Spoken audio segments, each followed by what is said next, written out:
ನಮಸ್ಕಾರ ಗೆಳೆಯರೇ, ಬನ್ನಿ ಇವತ್ತು ಹೊಸ ಒಂದು ಕಥೆಯನ್ನು ಕೇಳೋಣ. ನಾವು ಈಗ ತೋರಿಸಿದ್ದು ಇದು ಕಟ್ಟು ಕತೆ ಅಲ್ಲ, ಇದೊಂದು ರಿಯಲ್ ಆಗಿದ್ದ ಕತೆ. ಒಂದು ಹುಡುಗ ತುಲ್ಲಿಗಾಗಿ ಹುಚ್ಚಾಟ ಆರಂಭಿಸಿದ. ತುಲ್ಲಿಗೋಸ್ಕರ ಏನೇನೋ ಕೆಲಸವನ್ನು ಮಾಡಲು ಆರಂಭಿಸಿದ. ಬನ್ನಿ ನೋಡೋಣ, ಮಜಾ ಮಾಡಿ.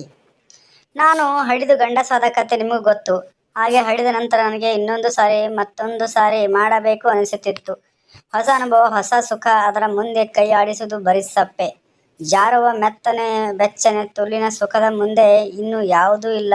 ಆದರೆ ನನ್ನ ಸಣ್ಣ ಹುಡುಗ ನೋಡಿ ಹಡಿಲಿಕ್ಕೆ ಬೇಕಾಗುವ ಸಂಪಾದನೆಯನ್ನು ಕಮ್ಮಿ. ವಾರಕ್ಕೆ ಒಂದು ಬಾರಿ ಆದರೂ 300 ರೂಪಾಯಿ ಬೇಕು. ವಾರಕ್ಕೂ ಒಂದೇ ಬಾರಿ ಹಡಿಯಲು ಆಗುವುದಿಲ್ಲ, ಜಾಸ್ತಿ ಬೇಕು ಎನ್ನುತ್ತದೆ. ದಿನಾಲೂ ಮಾಡಬೇಕು ಅಂದರೆ ವಾರಕ್ಕೆ ಕಡಿಮೆ ಅಂದರೂ 3000 ರೂಪಾಯಿ ಅಷ್ಟು ಹಣ ಬೇಕು. ಅದು ಹೊಂದಿಸುವುದು ಹೇಗೆ ಅಂತ ಚಿಂತೆ ಆಗಲು ತೊಡಗಿತ್ತು. ಹಾಗೆ ಚಿಂತೆ ಮಾಡುತ್ತಾ ಕುಳಿತರೆ ತುಲ್ ಸಿಗಬೇಕಲ್ಲವೇ? ಮೆತ್ತನೆ ತುಲ್. ಮನೆ ಹಣ ಕದಿಲಕ್ಕೆ ಮನಸ್ಸಾಗಲಿಲ್ಲ. ಹಾಗೆ ಅಲ್ಲಿ ಇಲ್ಲಿ ಶಾಲಾ ಬಿಟ್ಟ ಮೇಲೆ ಯಾವುದಾದ್ರೂ ಕೆಲಸ ಅಂದರೆ ಮನೆಯಲ್ಲಿ ಗೊತ್ತಾಗದ ಹಾಗೆ ಕಷ್ಟ. ಆವಾಗ ನನಗೆ ದೊರಕಿದ್ದು ಇನ್ನೊಂದು ಉಪಾಯ.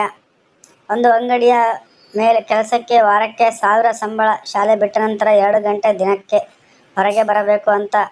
ಇಲ್ಲ ಅಂಗಡಿಯ ಒಳಗೆ ಲೇಬಲ್ ಹಚ್ಚುವುದು ಇತ್ಯಾದಿ. ನಾನು ಮನೆಯಲ್ಲಿ ಟ್ಯೂಷನ್ ಇದೆ ಅಂತ ಬರಲು ಲೇಟಾಗಿ ಅಂತ ಹೇಳಿ ಒಪ್ಪಿದರು. 1000 ರೂಪಾಯಿ 3 ವಾರಕ್ಕೆ 3000 ರೂಪಾಯಿ.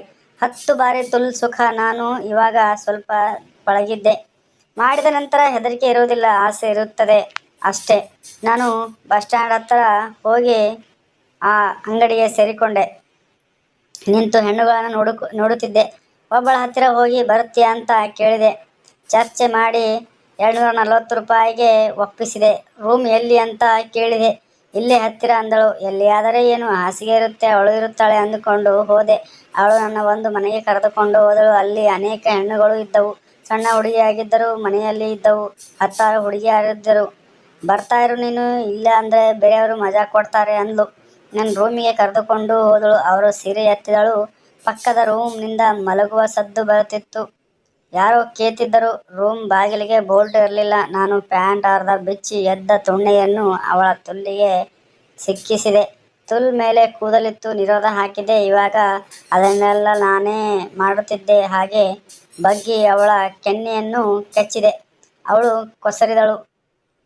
ಮೊಲೆ ಒತ್ತುತ್ತಾ ಏಳಲಿಕ್ಕೆ ಆಗದಂತೆ ಕುತ್ತಿಗೆಗೆ ಕೈ ಹಾಕಿದೆ.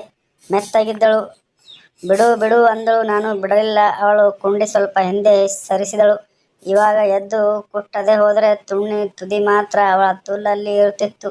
ನಾನು ಸ್ವಲ್ಪ ಎದ್ದು ಅವಳ ನನ್ನ ತೊಡೆ ಮೇಲೆ ಇಟ್ಟು ಕೂತ ಥರದಲ್ಲಿ ತುಣ್ಣೆ ಪೂರ್ತಿ ತುಲ್ಲಲ್ಲಿ ಹಾಕಿ ಆಡಿಸಿದ ತೊಡಗಿದೆ. ಹಾಗೆ ಕೈ ಹಾಕಿ ಅವಳ ಮೊಲೆ ಹಿಸುಕಿದ್ದೆ.